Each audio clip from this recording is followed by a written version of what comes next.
Julio Chávez. Julio, si me estás escuchando, pero muy buenas tardes. Hola Osvaldo, un saludo a vos y a toda la audiencia. Buenas tardes. Julio, bueno, estamos haciendo de alguna manera una especie de repaso de un informe de la situación acerca de cómo han quedado los marcos legales de las distintas actividades luego de que finalizara de alguna manera la etapa de los poderes especiales del presidente Javier Milei. Estábamos repasando en el ámbito laboral, por ejemplo, ¿no es cierto?, que se han eliminado las multas para los empleadores que no registren a sus trabajadores o no paguen los salarios de convenio. Obviamente ello incentiva la informalidad laboral. También, bueno, ha habido cambios en el régimen del contrato de trabajo. Se descartan las presunciones en favor del trabajador y se habilitó el uso y abuso de la figura del monotributo. Se ha extendido el periodo de prueba, anteriormente era de 3 meses, ahora se fue a 8 meses, lo que deja obviamente al trabajador sin antigüedad laboral prácticamente inmerso a la buena de Dios durante todo ese tiempo. También ha habido limitaciones al derecho de huelga, se ha modificado la ley de teletrabajo, todo en función de los intereses de la patronal. Hoy, es más, el Banco Central estableció pautas para que ahora los trabajadores o los empleadores en nombre de los trabajadores puedan efectuar depósitos que servirían para autopagarse la indemnización, un sistema muy similar al que rige dentro de los trabajadores de la construcción. Qué añito y medio que hemos pasado, ¿no, Julio? Sí, lamentablemente yo creo que en esto, debido a toda la situación que hay, todo lo que es reforma laboral, porque esta reforma laboral casi que la tenemos que considerar que es abusiva en contra de los derechos y la dignidad de los trabajadores. Entonces, acá a partir del DNU creo que hay responsabilidades compartidas. Y no es con el ánimo de defender la política del gobierno nacional, pero también hay que ver quiénes son los que le dieron el apoyo, ¿no es cierto?, como para poner en vigencia semejante aberración en contra de los derechos de los trabajadores y en contra de la gente. Entonces, todo esto que relatabas vos muy claramente, Osvaldo, esto es algo que se viene aplicando y por supuesto que la patronal, es todo hacia favor. Entonces, esto no es una reforma laboral, esto es en detrimento de todo lo que es los derechos y sí un favor muy grande que le hacen a las patronales. Entonces, en esto, no, lamentablemente, se cae el sistema previsional, se cae el sistema de salud, se caen tantas cosas. ¿Por qué? Porque es como que han puesto en práctica ya lo que es un líder y después los demás son todos colaboradores. Mucho más agravante es el hecho de que el periodo de prueba que lo han hecho tan extenso, y acá no nos olvidemos, acá en Río Cuarto nomás, esta mañana me comentaban de una empresa que viene desde hace mucho tiempo utilizando el periodo de prueba y va renovando constantemente la mano de obra de los trabajadores. Entonces, creo que esto es un retroceso tan grande de alguien que a lo mejor logró tantos beneficios para los trabajadores y que hoy indirectamente va a ir desapareciendo con este criterio, ¿no?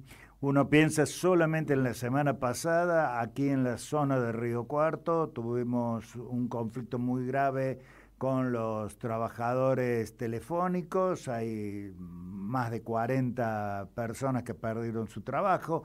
Está bien que no fue exactamente todo, le llegó a todos el telegrama de finalización del contrato al mismo tiempo, pero en un año 48 trabajadores menos, También hubo problemas y hay problemas en el frigorífico Livorno, por allí muy ocultado este conflicto por los medios de comunicación, pero los problemas existen. Realmente estamos caminando hacia el abismo, más que caminando, estamos trotando hacia el abismo, ¿no? Ya, yo creo que lamentablemente todos los días nos encontramos con una situación o una novedad que no es que va en crecimiento, va decreciendo todo esto. Esto que mencionabas vos, lo de Telecom, no nos olvidemos que también hay 2 comercios importantes que han cerrado locales acá en Río Cuarto. No nos olvidemos de que han anunciado el cierre de Carrefour, donde dicen que alrededor de 17.000 empleados que hay en todo el país. No nos olvidemos de todo lo que ha venido sucediendo en la administración pública. Están hablando que en la administración pública hay más de 100 y pico de miles de trabajadores que van perdiendo su puesto de trabajo. Así que esto es realmente preocupante, todo esto. Y bueno, veremos a ver de qué manera se puede salir a solucionar o ver cómo lo podemos solucionar, ¿no? Sí, uno ha escuchado en los últimos días una expresión que considera que, personalmente digo, es muy gráfica. Hay una reforma laboral muy profunda, pero por goteo.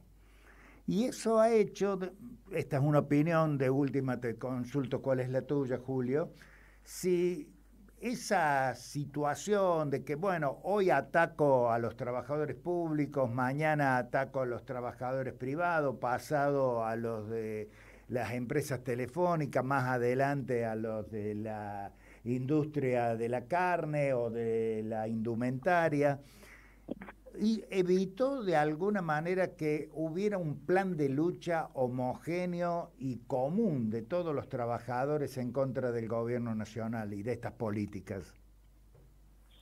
Sí, mira, yo creo que por ahí lo hemos hablado a lo mejor en alguna oportunidad.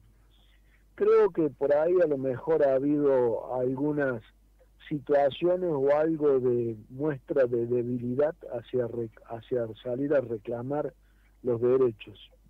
Pero hay algo que por ahí a lo mejor quienes tenemos hoy circunstancialmente la responsabilidad de conducir un gremio, también nos lleva a tener que evaluar de que en cada una de las organizaciones, el 70% o acá en la provincia de Córdoba, el 80% de los trabajadores optaron por este tipo de política, con inclusive teniendo algo que es de que se le advirtió. No es que había uno mejor, no, se le advirtió de qué es lo que podía llegar a ser y casi que podemos identificarlo como que algo catastrófico en contra de los derechos de los trabajadores. Entonces, acá hay una realidad. La política económica que lleva adelante el gobierno nacional no es precisamente para favorecer a la clase baja o a la clase media o a los trabajadores. Esto es nada más que está direccionado a beneficiar a los que más tienen. ¿Por qué? Porque hoy quienes han sido beneficiados con la quita de retenciones y todas esas cosas van a aportar para ser solidarios con el sistema previsional o van a aportar para ser solidarios con el sistema de salud. Acá no nos olvidemos que tenemos compañeros jubilados que están cobrando la mínima. Y bueno, y ahora hoy lo novedoso es que van a vetar todo lo que sancionó, que es lo que se sancionó a través de las cámaras. Entonces, es lo que hemos dicho más de una oportunidad. Hay una carencia en esta dirigencia política a nivel nacional, que es el sentido de la solidaridad. Nosotros, todos los sistemas que tenemos es un sistema solidario. El sistema de salud es solidario, el sistema previsional es solidario y otros tantos. Entonces, hoy que se esté atacando todo esto, se esté atacando los jubilados, dijéramos los jubilados van a pasar a percibir el 100% de lo que hoy están cobrando, no, es algo mínimo, está bien, en la masa significa, pero hoy nos estamos fijando en que cierren los números, pero sin la gente adentro. Entonces creo que esto es más que preocupante. Es preocupante esto que mencionabas vos, de que pareciera que el mismo trabajador se tiene que hacer los ahorros para pagarse su propia indemnización.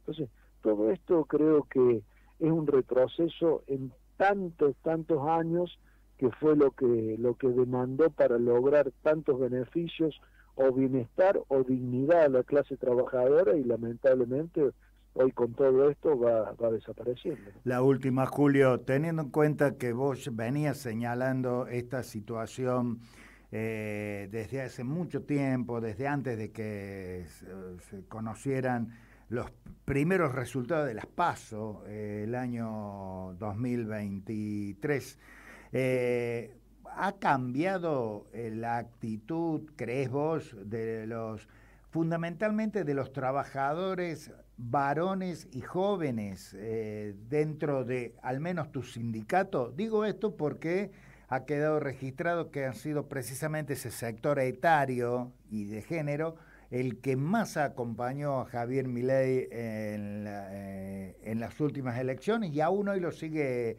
acompañando. Pero en tu sindicato, donde hay muchos trabajadores varones y jóvenes, ¿también se registra esto? Sí, por ahí a lo mejor no hay la misma proporción en lo que fue el resultado que se dio en las elecciones, pero se sigue habiendo todavía. Hay gente que está convencido de que hay que darle tiempo, y bueno, yo lo que les digo un poco a manera en serio o en broma, es donde hay que comprar el tiempo, porque ninguno de nosotros sabemos cuánto es el tiempo que nos resta para adelante. Sí. Entonces, eso es lo que nosotros tenemos que ver, pero lo peor es que de acá de un plumazo, y bueno, se van eliminando estas cosas que ha vetado ahora. Son cosas que realmente son necesarias. Si vos tenés un criterio social, hasta humano, porque vos en los jubilados tenés que verlo por el lado humano, más allá de la solidaridad, es humano. Entonces pareciera que hoy se está intentando, o no preocupa, o hay alguien que a lo mejor ni siquiera lo tiene en cuenta, que esto puede llegar hasta llevar a la muerte a los jubilados, por no poder tener los sustentos o por no tener el tema de los medicamentos. Entonces, es más que preocupante, y bueno, habrá que ver de qué manera se puede salir de toda esta situación, ¿no? Julio Chávez, titular del Sindicato de Luz y Fuerza de Río Cuarto, muchísimas gracias por este contacto. Nos reencontramos la próxima semana. Cómo no, Osvaldo, con mucho gusto. Un abrazo y saludo a todos los de la audiencia.